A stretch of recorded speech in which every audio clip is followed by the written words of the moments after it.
thing forever, eternally. There'll be a camera thing. That's okay. We are in our final day of exploration of Mimosa. So 2 classes ago, we looked at Mimosa as a plant. So if you want to go into a deep exploration of that, we have the recording of the plant exploration with Mimosa. The last class, we looked at Mimosa bark because the qualities between the bark and the flower are distinctly different in some ways. And so we formulated with the bark, made some blends that were specific for pain, for helping to move stagnation in the body. And so today we're going to formulate with the flower and look at the differences there. So as a quick recap, we're working with, sorry folks online, it's going to be backwards. Oh well, technology. Mimosa flower. And so there's confusion whenever we use the name Mimosa because there's a genus of plants called Mimosa that look very much like this. It's one of the reasons why it has the common name Mimosa is because of the botanical similarities and because they are closely related. They're both in the same family. But when we're talking about Mimosa flower, we are talking about Albizia julibris. This is why it's helpful always to know the botanical name of the plant that you're working with. There is a mimosa that is in kind of the public consciousness right now, but it's an entheogen. It's a psychoactive plant, and so a lot of people who are looking for mimosa are specifically looking for it for the psychoactive effects. And because mimosa flower is also working on the psychological state, the emotional state, it is known as a mood elevating high plant. We can see how those would be conflated, how they would be confused, particularly when they are sharing a common name. So this is not that one. This is Albizia. The other one is a true mimosa. So we're just clarifying that. So here, today, we are going to look at how to formulate with mimosa flower. So mimosa flower has more of an uplifting quality. It has, it is known as the tree of collective happiness. And so this plant in general is used for mood elevation. Baron, hi Baron. How nice to see your name there. It's just like seeing your face, only different. So the mimosa flower is used for when we have, you know, when we're holding a loss of happiness. In Chinese herbalism, that's often referred to as disturbed shen. Shen is the spirit that kind of resides in the heart, right? This is where joy lives and happiness lives and grief lives, and you know, so when there's disturbed shen, we have an imbalance in that emotional state. And so mimosa flower is used for lifting our emotional state, for lifting kind of the energetics of the plant. We use the bark also for, in similar ways, beyond its effects for pain relief, which is kind of what we were focusing on with the last class. It is also used for changing emotional state, has a little bit more of a grounding and stabilizing effect, whereas the flower has a little bit more of an uplifting effect. But you could certainly use the bark in place of the flower in this class if you wanted to. We're just kind of focusing on flower today. Good afternoon. So the flower, one of the things that I do want to point out, and I'm going to send the jar around so that you all can see. In fact, I'm going to do better than that.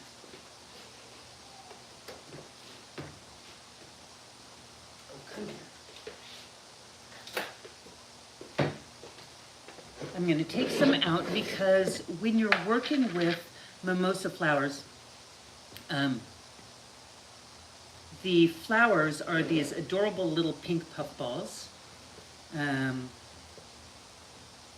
And when they dry, they turn into these annoying little dried puffballs that are very hard to formulate with. They're very hard to blend for teas. So I'm gonna pass this around. This is for y'all to grab some and kind of feel, so you can feel what it's like. It's almost like a bird's nest.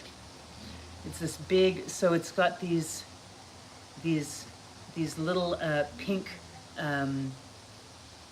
this pink frilly structure, which looks really cute when it is a tree, but when it dries, it's just a bother to blend in with your other teas. And you'll see that when we're working with it today. It tends to clump by itself because of this structure that you're going to feel as it goes around.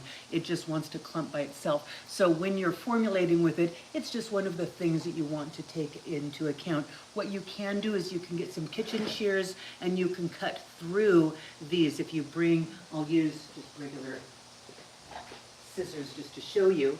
If you want to formulate, this seems like a little thing, but it really does get to be very, very annoying when you're blending with something and it won't blend. So if you take it and kind of bundle it like this, you'll get a lot of the fibers going this way. And if you cut across the fibers like this, you can decrease the length of some of those fibers and decrease its tendency to clump. It still will a little bit, but it'll be reduced. So. And this is the flower? This is the flower. Yeah, the bark doesn't have that problem, it's just the flower. All right, so so the flower, we've talked about the qualities there. What I want to do today is talk about the qualities of some of the other plants that we can use to support and also kind of direct the flow of this energy. If we're looking at mimosa flower as being a flower, as being a plant that is supporting kind of an upward and open and expansive quality in our shen, in our happiness, what does that mean in terms of how our body experiences happiness, or how we want our body to experience happiness? That's going to feel different for all of our different bodies and our experiences. And so we can, when we're pairing the plant with other plants, that allows us to kind of guide this energy to either change its energetics, if it is too cooling and we want it warming, if it is too drying and we want it moistening, right? So we can do that. We can also use the plants to move where it is going to. If we combine the plant with something that has more of an effect on brain function, we're going to kind of direct those energies upward to the brain. And so we're going to have certainly that effect on the heart energy and the energy in general, but with that secondary effect there. If we want to kind of keep it in the heart area, we can combine it with something like hawthorn. Would you like a chair that you can sit in? No, this one's perfect. Oh, okay. You just take yours. Perfect. Thank you. And we need a story from you afterwards. Is it who I think it is? No. Oh, okay. Okay. My kids. Dogs and kids, you just need to go get a cabin off in the woods and just live there by yourself. And you can go and visit the dogs and kids. It keeps it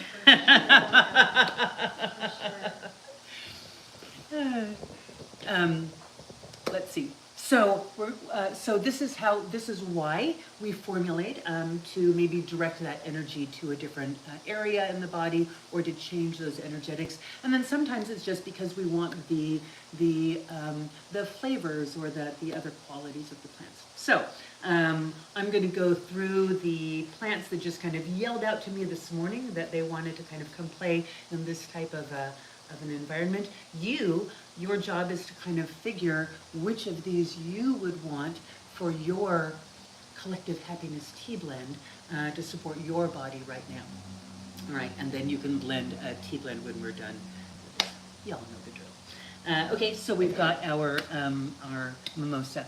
Oh, and I want you to also go to look through, just because this is going to come up as soon as we start formulating. It's a bear to formulate with because it all tends to clump up together, and you are going to experience that when we are blending. It's a thing. All right. So let's see. Oh, Damiana was the first plant that jumped out for me today. So Damiana, Turnera aphrodisiaca. Damiana is a plant that is often, it's not Turnera aphrodisiaca anymore, it's Turnera diffusa, but the former botanical name for it was had the species name aphrodisiaca because it's a plant that is strongly associated with being an aphrodisiac. That's kind of the way that people qualify Damiana. And it certainly has that quality, and it is really lovely for that, but we want to look at why it has that tendency in some bodies to have that effect, and how we can kind of translate that, right? Because that does tend to limit our relationship with the plant. It limits the way that we kind of think about using the plant. And so I like Damiana because it is what we call a tropho-restorative, something that feeds and nourishes and builds the nervous system. So it's a plant that we can use over time, and at the end of our building a relationship with this plant, our nervous system should be stronger and healthier, more robust. This is not always the case when we have things that are in relationship with our nervous system. You know, after we are in relationship with those, we come out of it feeling depleted. Coffee is a particularly good example of that, right? So not everything that affects our nervous systems can be strengthening it, and some things are going to be affecting them for the better, but it's not necessarily nourishing and strengthening and building it. So these plants are what we call tropho-restoratives, things that feed and nourish and build the health of a system. Really important. We always want to have some type of a tropho-restorative in any blend if we're making a blend specific for that system. So Damiana is one of the nervous system tonics that we can use, but it has a specific stimulating quality, as you would guess from its other traditional use, right? It is warming, it is moving, it increases kind of energy and movement in the body. I'm gonna pass around some in the bowl so that you can smell it. This one, again, you can kind of reach in there and crush it up and get that smell, because the smell of Damiana is really so distinctive and delightful. Gives you a sense of the flavor of the plant. So very warming and stimulating. One of the things that I think is really important about Damiana, and one of the reasons why I think it got the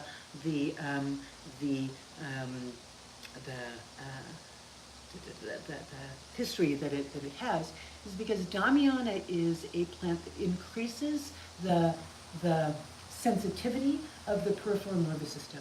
It increases the body's ability to kind of receive information. So as we take something like Damiana, we are able to enhance our sensory input, right? And so, yeah, that makes sense when we're looking at it for sexy time, but we can also apply that to any type of sensory input.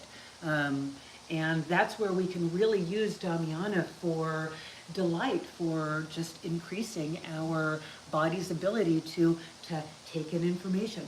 But that is also something that we want to be mindful of when we're using it, because some bodies already have a lot of sensory stuff coming at them. We live in a world that is sensory overload, and for some people that's just too much. And so the idea of more sensory input for some bodies is like, that doesn't sound fun at all. And that's really important to recognize that, okay, perhaps for that body at that time, or maybe just all the time, maybe Damiana is not a plant that you want to be in relationship with, because you already are totally open to sensory input, right? And so Damiana doesn't feel good for those bodies. A lot of times just kind of twitchiness.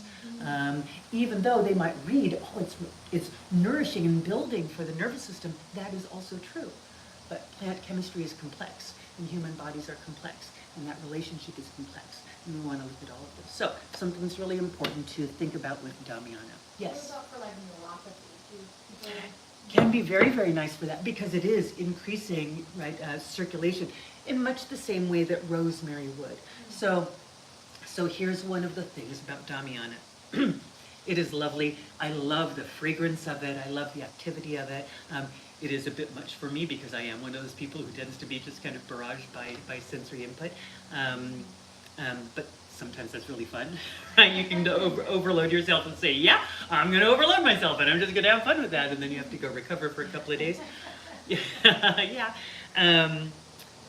Damiana is one of the other lovely fun stories about it is that Damiana is a plant that resists cultivation. It won't grow on a farm.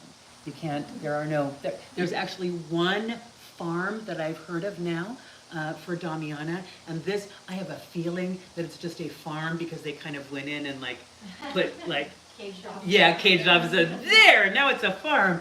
But Damiana is notoriously difficult to cultivate, will not grow from seed. If you try, you can't collect the seed. There are species of Turnera that are on the market that people sell as Damiana, but they're not Turnera diffusa, they're a different species. And sometimes different species act the same way within the same genus, and sometimes they are completely different, and the ones on the market is completely different.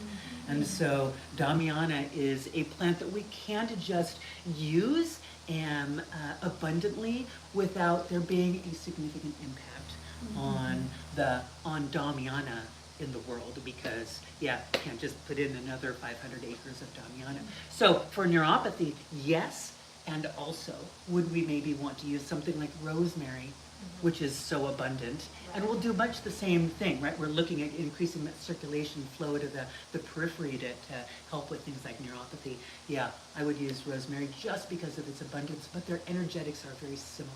So you could, if you didn't have any rosemary and you were like, oh, but I have a pound of Damiana here, yeah, go ahead and use the Damiana. But also think of other things, right? Because there's so many other things that would be like that. And what is neuropathy? Neuropathy is damage to the nerves that cause often numbness, tingling, pain. We often see it in like the feet and the periphery of the body, peripheral neuropathy, damage to the nerves. My aunt, actually last night, was complaining that her feet, just the neuropathy in her feet, because when they sleep, like their feet tingle and then burn. Is it like a Yeah. poor circulation? Yeah, because the nerve endings have like died. Yeah. A lot in those areas. Does she have diabetes? No, but she's Okay. like 85. Yeah. She keeps these socks in the fridge. She's like, I give me the cold socks. And she puts the socks on and This it feels helps. so good, yeah. But, yeah, I think the neuropathy is. Yeah. Yes, or diabetes or people who have like a long-term like pharmaceutical use, a lot of times with nerve endings with and their extremities. Yeah. Interesting. Yeah. And the pain, nerve pain has very specific patterns, burning, tingling, electrical, sharp pains like that. So yeah, neuropathy, but yes, love the way that you think, and yeah, you were spot on with that energetic quality of getting that circulation there. So Damiana, lovely one to play with if you want to. You can see Damiana and Mimosa would be a beautiful combination. Where does it grow normally? Mexico. Oh, okay. Yeah. Like tropical Mexico or like desert? Desert, but also into tropical, and Marcos, who is on, joins us on YouTube in the comment section, he's our botanist, he lives in Puerto Rico, and it grows there. But yeah, generally right down Mexico. The Mexican government hands out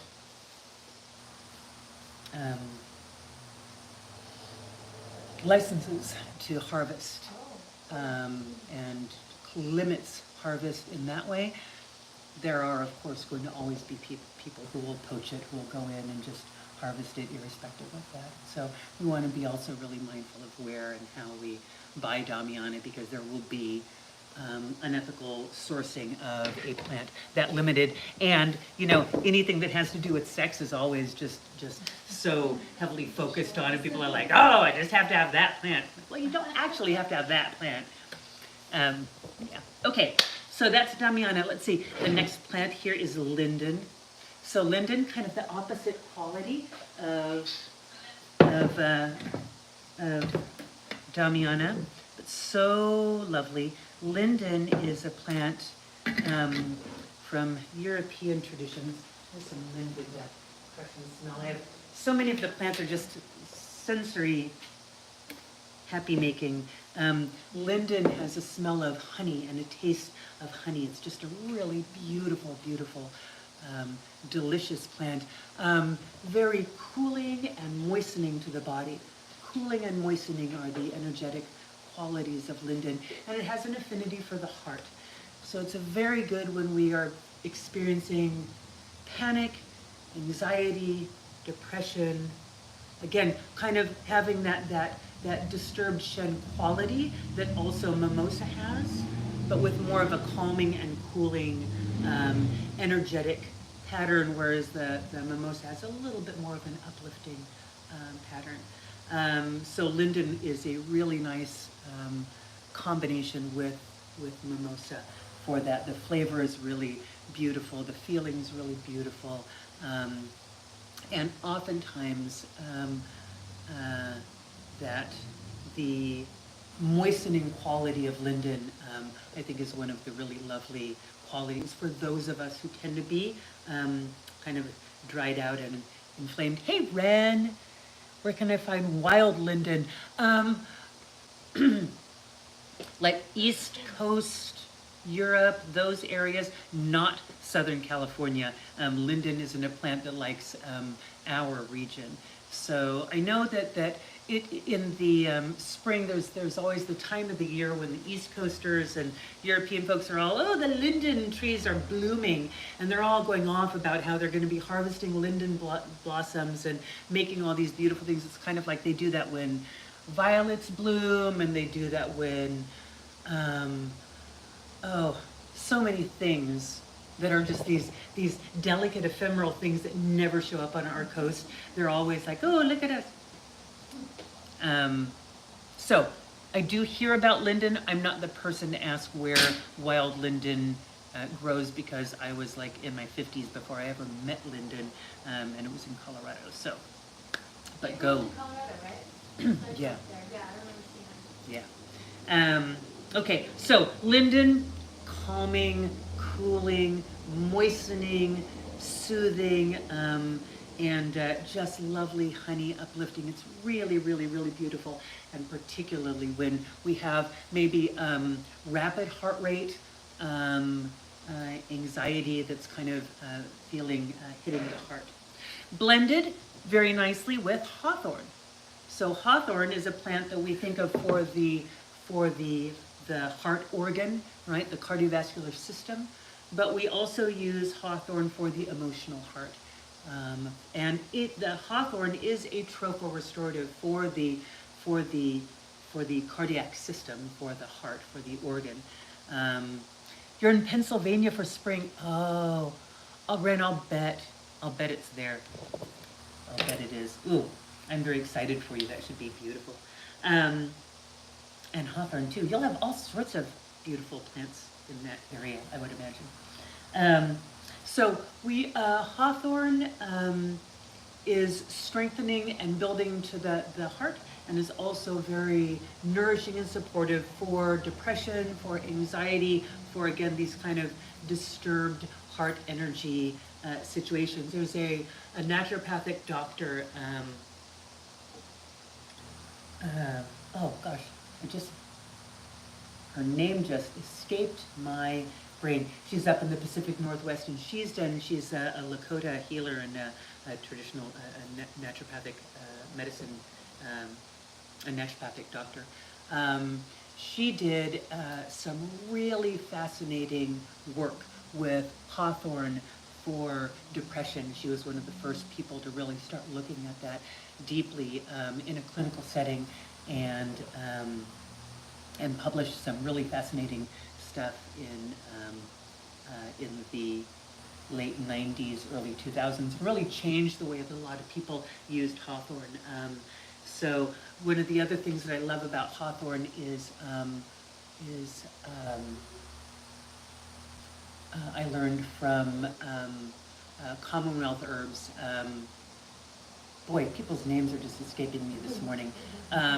He's one of the directors of Commonwealth Herbs in Boston, and he was talking about hawthorn and rose both being thorn medicine. We've discussed this in class before, right? The the use of thorn medicines for boundaries, right? Plants that produce thorns are plants that help us to remember that we get to have boundaries, we get to have appropriate boundaries. What those boundaries look like are different for different people.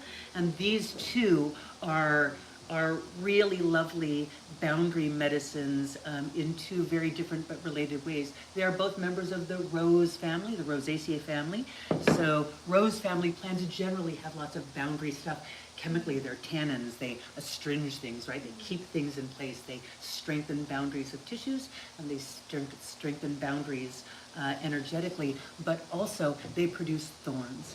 Rose produces thorns amid a flower that's lush and gorgeous and sexy and aromatic and just beautiful and out there and just, splendid, and also has nasty thorns. And so the thorn medicine of rose is that we get to show up in all of our beauty and sensuality and sexuality and whatever way we want to in these physical bodies. We get to show up and be here, and we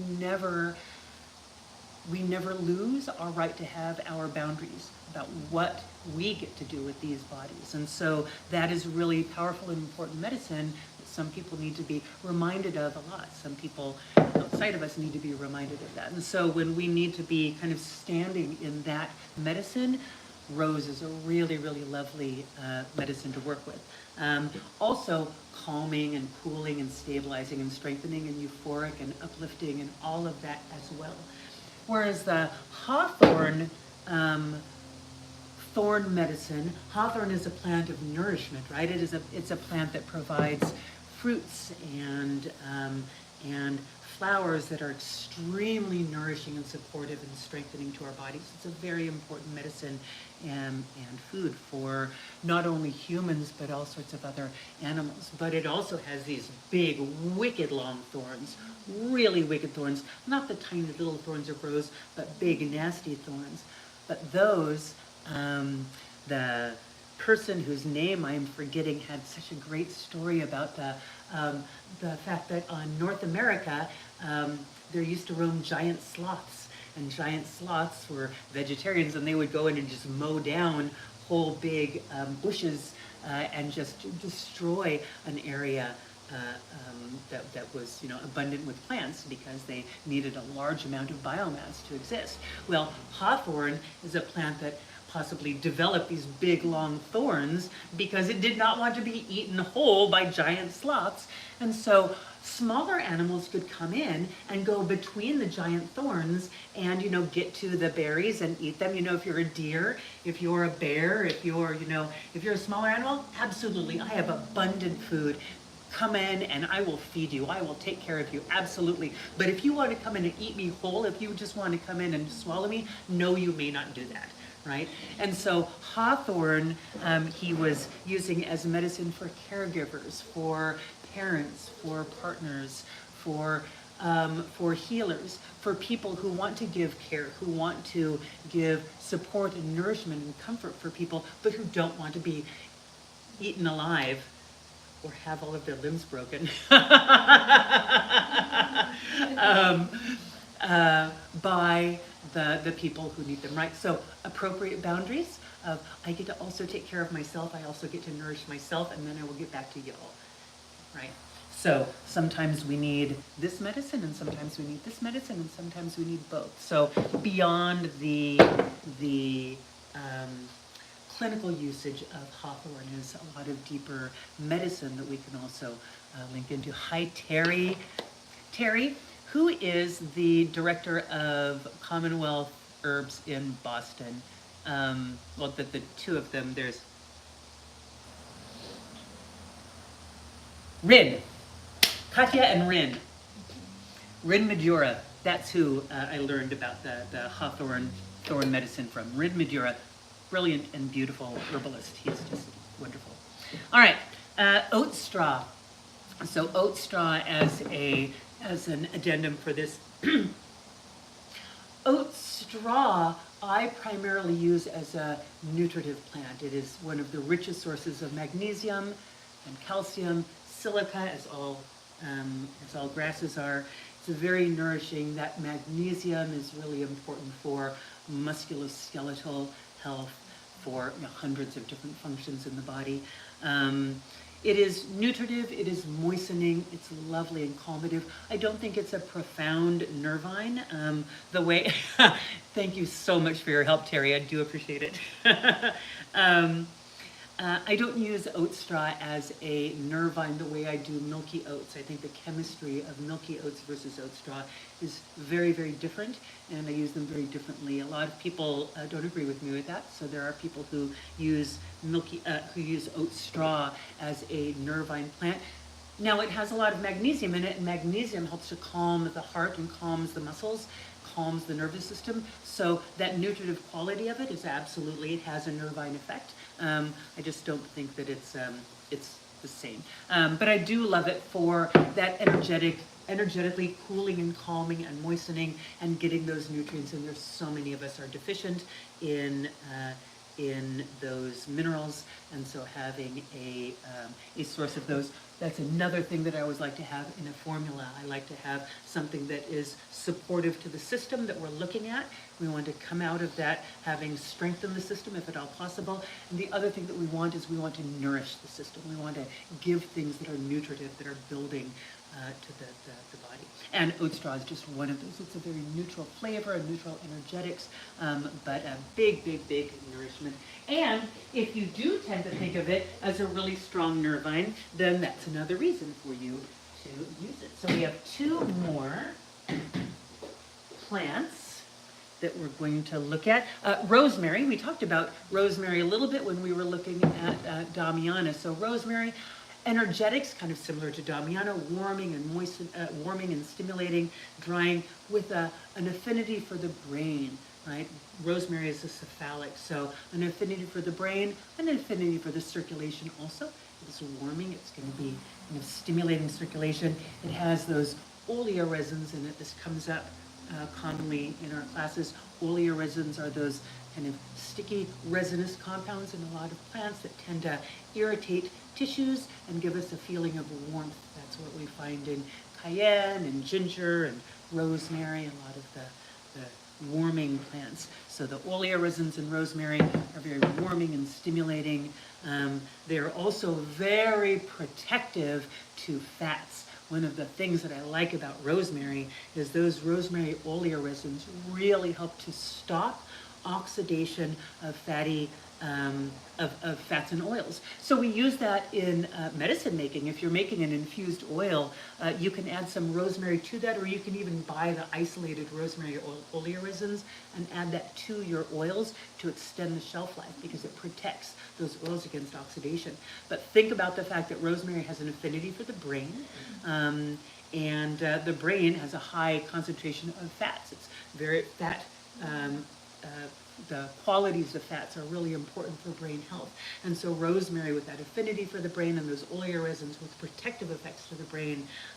Plus, we've talked about, every time we talk about rosemary, we talk about those really exciting studies that show that rosemary is able to rebuild and repair dendritic damage in the brain associated with age-related memory disorders and senile dementia, Alzheimer's.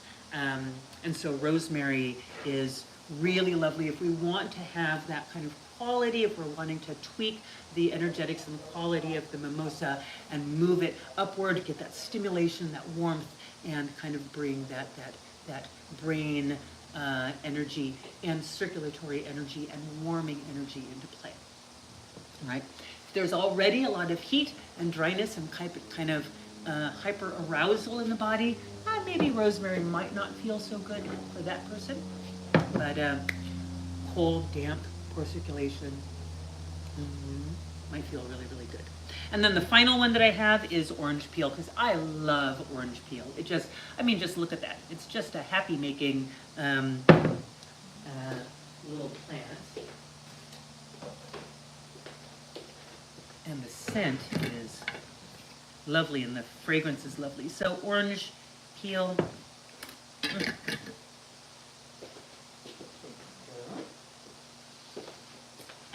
Is also one of my favorites because We are always talking about the importance of flavonoids in class. Flavonoids are so important for strengthening tissues and reducing inflammation and reducing oxidation.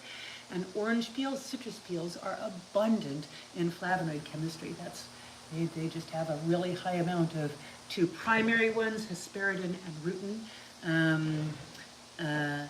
are found in the peel here, along with the aromatics, the essential oils. And those volatile oils are very uplifting and enlivening. They're very happy making. It's kind of hard to be sad when you're smelling something like that. It's just a happy making fragrance, the fragrance of citrus.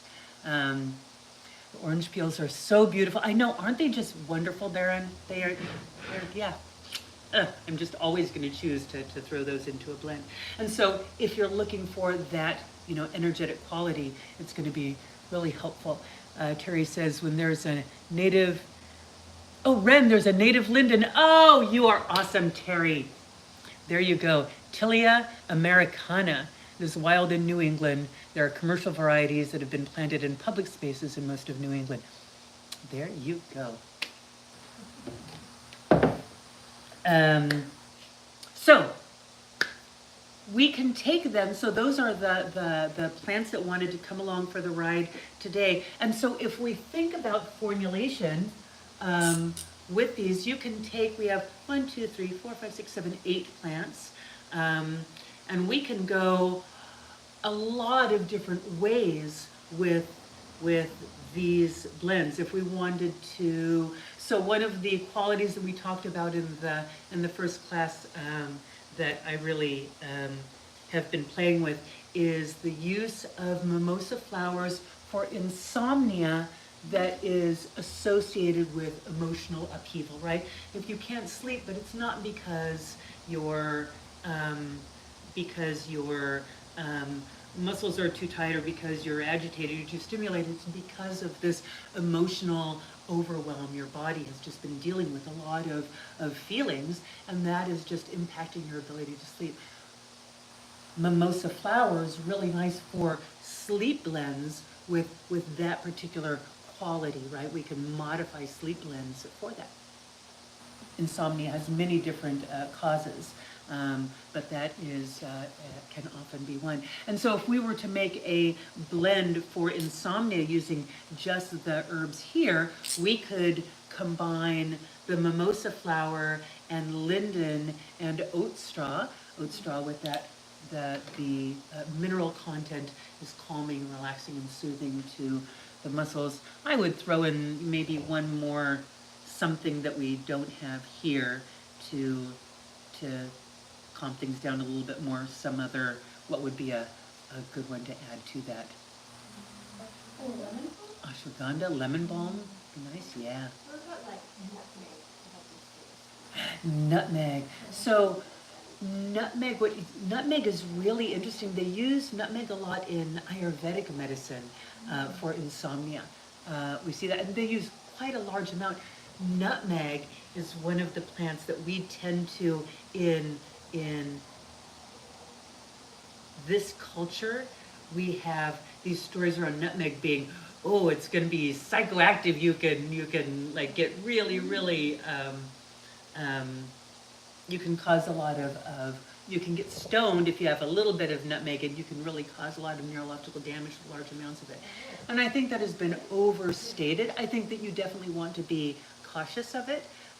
But seeing the dosages that are used often in Ayurveda, they use a pretty good amount of nutmeg for insomnia. I heard that nutmeg doesn't kick in until like 4 hours after you ingest it. So it's good for the people that wake up. That tend to wake up, yeah. Fall back asleep. Yeah. Have you used it? I have a tincture of it, Uh-huh.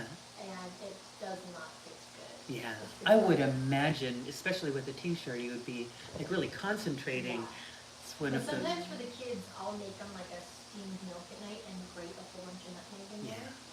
Yeah. And I don't know. Yeah. I love the powder. Just like powdered nutmeg. Is that the same?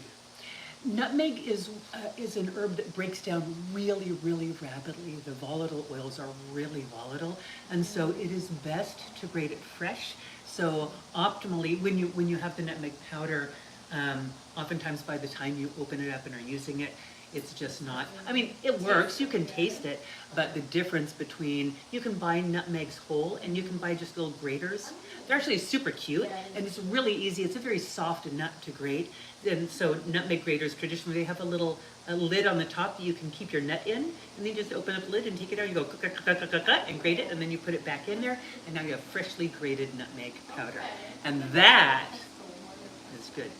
You can do that, but the problem is that you might have more than you need, and this way you're just grating as much as you need at that time, and then it goes back into its little container, and then you just keep on grating it until it's gone, and then you get another nutmeg out.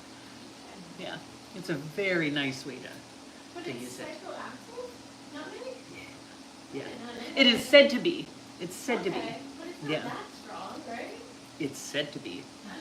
I've never. But you know, people also smoke banana peels. People try to get high. Humans are going to try to get stoned with anything, yes. And so there's always stories going around. That's why I preface this whole thing with the mimosa. People try to get stoned with the other species of mimosa. There are a lot of psychoactive things and a lot of things that people are like would love to be psychoactive, and a lot of things that. Some that are so obvious that you, like obviously cannabis. It's like you can't argue with that. Yeah. You feel it, but I've never felt that with nothing. But I have like done it in the same way. The so- dose, right? Yeah. The dose makes the poison or the trick. I'll bring my tincture next week. Oh yeah. All right, so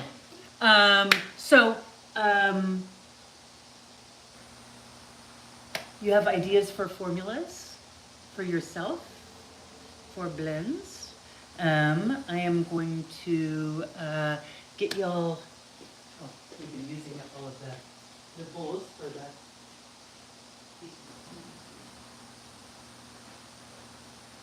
And I've got bags over the back for you. Do you have any questions about? I have a question.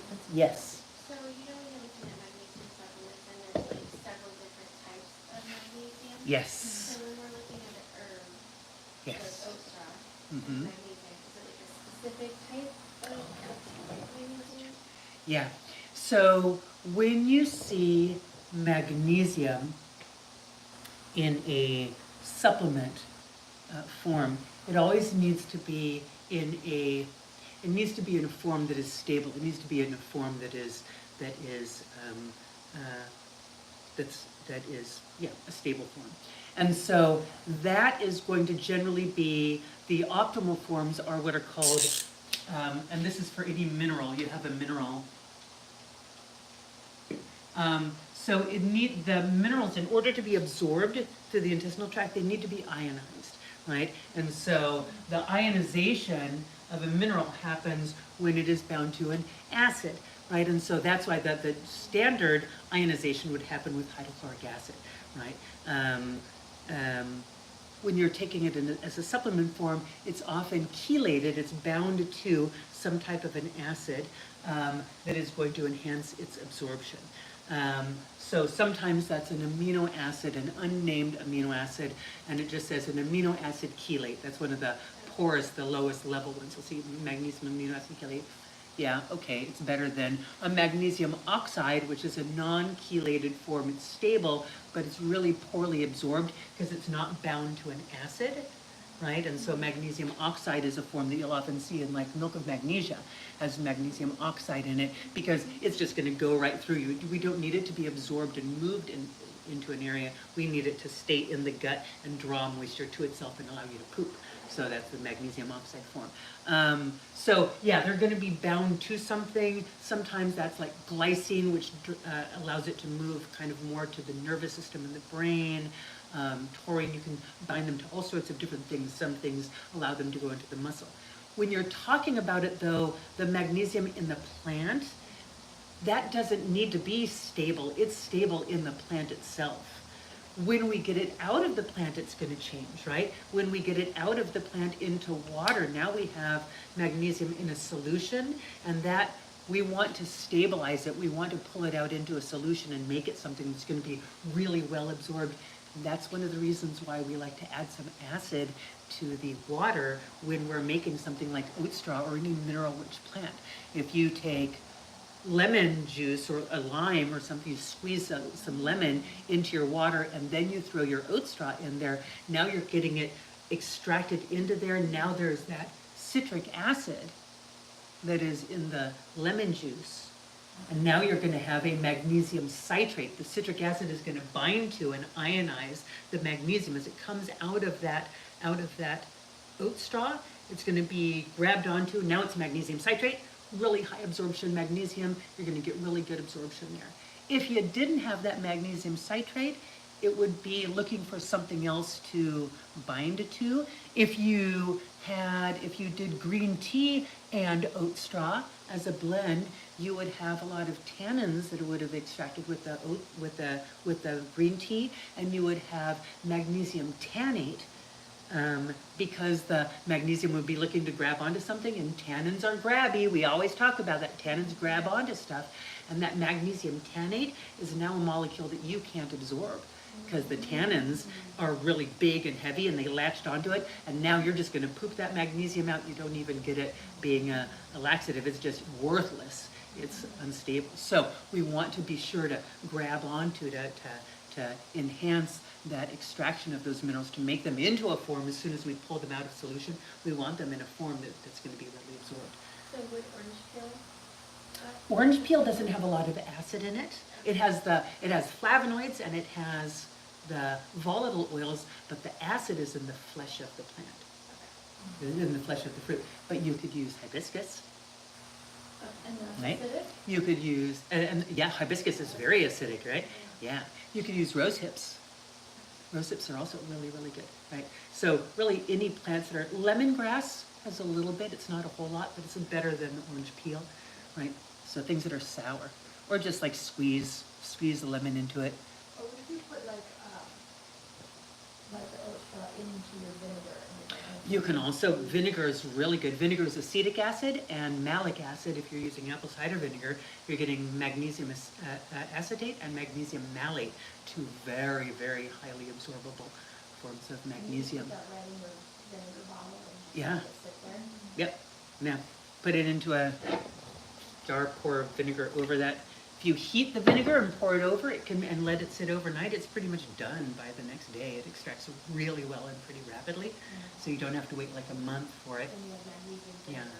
You have magnesium vinegar. Yeah. There's also a great recipe. Hold on, let me tell you this just really quickly and remember what you were going to say. There's also a great recipe for making a really high absorption magnesium using that same concept of magnesium malate and magnesium acetate are really high absorption magnesiums. And magnesium oxide in milk of magnesia is a poor absorption. If you take a student of Paul Bergner is one of the most brilliant herbalists in North America. He's just amazing, and a clinical nutritionist, and he's just fabulous. One of his students came up with a recipe for making a really high absorption ionized magnesium supplement for dirt cheap. You take milk of magnesia, which is magnesium oxide, and you mix milk of magnesia, 1 part milk of magnesia with about 3 parts of apple cider vinegar. And if you combine those together, it's not exactly 3, but 3 is a good enough. It's basically 1 to 3. And if you do that, then all of the magnesium oxide, the poorly absorbed, low quality magnesium in the milk of magnesia, will be ionized by the acids, by the acetic acid and malic acid and the apple cider vinegar, and make those ionized magnesium forms. And now you have, for about $3, you've made about 3 months worth of a really high absorption ionized magnesium. And if you go into Whole Foods to buy an ionized magnesium supplement, you're going to pay generally about $30, $40 for something like that, and it's not going to be as high quality as that. You'll also have other stuff. And it tastes horrible. It tastes nasty.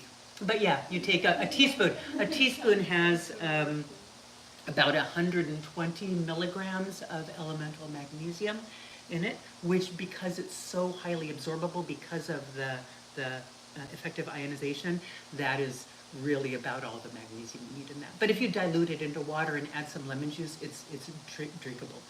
just do a whole bunch more acid just to cover up the flavor of it, and just knock it back. Yeah, it's a great recipe for really good quality. I'm sorry, I forgot that y'all are like sitting there. Hi, Sandra. Sorry, the class topic was not magnesium stuff. It was mimosa flowers. We're looking at formulation with mimosa flowers for mood elevation because we did mimosa for pain management with the last one for for tissue support. Yeah. Don't go back and watch before I got distracted. But yeah, Was that 1 part milk with magnesium, 3 parts apple cider vinegar? yes. And that's Yeah. Paul Gerber? Paul Bergner. Bergner? Yeah.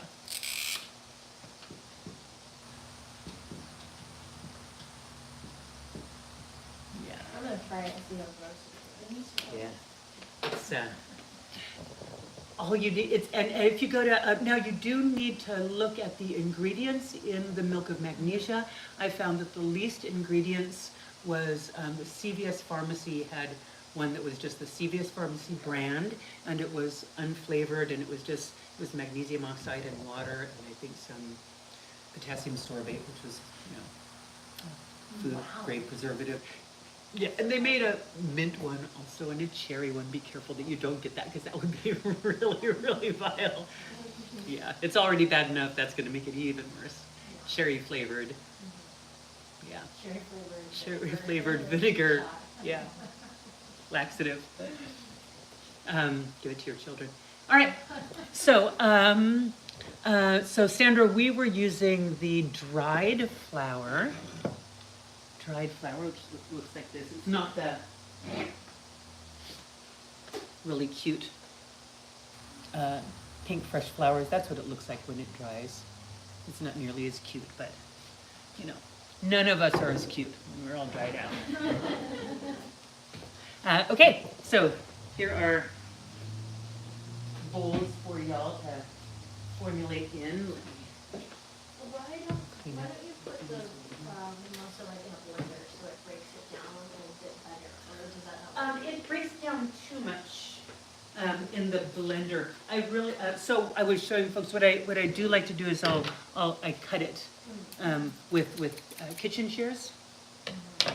Cuts across those strands so they're shorter, and that is effective. But yeah, blending, because it's so fine already, blending just powders it. All right. Oh, I have one more question. Yes, what is your If the rose and hawthorn have a lot of tannins Uh-huh. in them, will that grab onto the straw Yeah. minerals a little bit? Yes. Okay. But then you couldn't absorb them. So they're not the best combo. They're not the best. So hawthorn doesn't have nearly as many tannins as rose does. Oh, It okay. does have some because it's a rose family plant, and rose family plants generally have. Wait, rose has a lot more. Rose has a lot more tannins.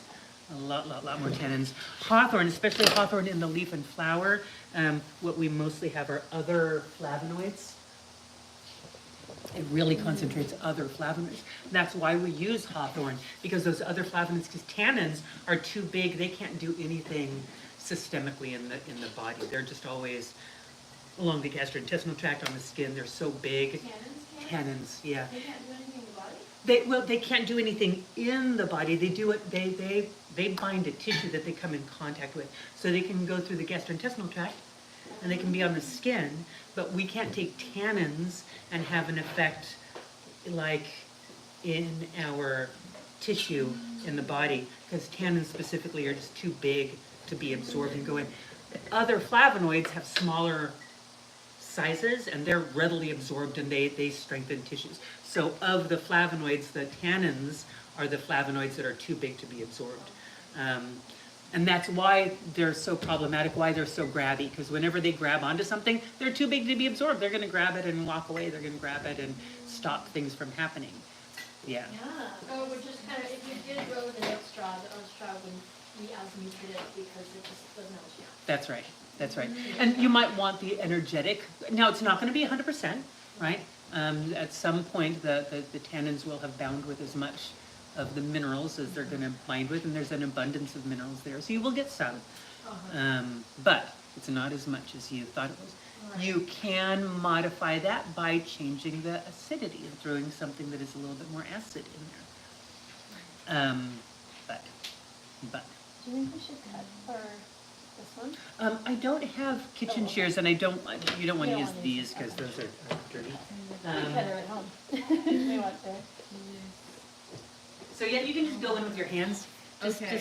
Okay. I mean, yeah. Oh, this is better for getting it out of there. Yeah. And then yeah, go in with your hands and pull them apart. So, would you add hawthorn to the insomnia mixture of like linden, mimosa, and oat I would add hawthorn if you feel like that, like strengthening and calming of the heart might be something that would benefit you in your insomnia. Does that make sense? Yeah. Because insomnia feels different to us, and so if that really feels like where it's residing, Yeah. right, then absolutely. Okay. Yeah. And if not, you can kind of sit and think about, this is a really important thing to think about with insomnia, with a lot of different things. Think about where is it hanging out, right? For a lot of people, it hangs out in the gut. And so we can kind of use, there's a lot of nervines that also support the gut, right? And the digestion is the most energy intensive process that we have in our body. So when digestion is upset, yeah, there's going to be insomnia associated with that. So if we can kind of calm that down, digestion is also shut down under stress, right? Because it's so energy intensive, and stress is like, no, we have to run away from the monster. So sometimes if we're under a lot of stress, our digestion is shut down, we can give our body a different message about stress by warming up and activating digestion. And saying, look at us, we're digesting food. We couldn't possibly be freaking out about the monster because we're digesting all of our food, right? We got some warmth and digestion. We use cinnamon, we use ginger, we use fennel to kind of wake up the digestion. And we're giving our body a different message of, nope, we are digesting food, because digestion is a process of the parasympathetic state. That's the safe space. That's the opposite of the stress response, the sympathetic response. So sometimes we can tell our body that if we can kind of step in and see where is this residing, how is it affecting our bodies. Sometimes we can give our body different information, right, in that way. Sometimes insomnia can be all up in the brain. It's just the brain is like, da da da da da da da da da da da da da, and all you need is just for it to shut up. And then, right? What would you use for brain insomnia? Oh, passion flower. Oh. Passion flower is the best one. I can go get that if y'all want some passion flower in your blend. Sure, love those. But Yeah. if you give it to me, Sadly, passion flower doesn't taste like passion fruit. But they're so pretty. They are beautiful. They're some of the most ridiculously beautiful. That's what I have. You do? Yeah, I do. That's a passion flower. Yes, passion flower, passion vine. I Yes. saw that one. I know that was made for me by a student. Is that your favorite flower? Well, yeah, it is one of them. But she had a dream. I had a dream about passion flower, and she painted the painting after I told her my dream about passion flower, and now I have it on my body, and yeah, I love that. Okay, again, forgot about you folks. I'm going to let you go. It's one of those mornings. Thank you so much for showing up. Thanks for being here, and we will see you next week. We're going to start with a new plant that we will play with for a couple of weeks. So, see y'all later. Have a good week. Bye-bye.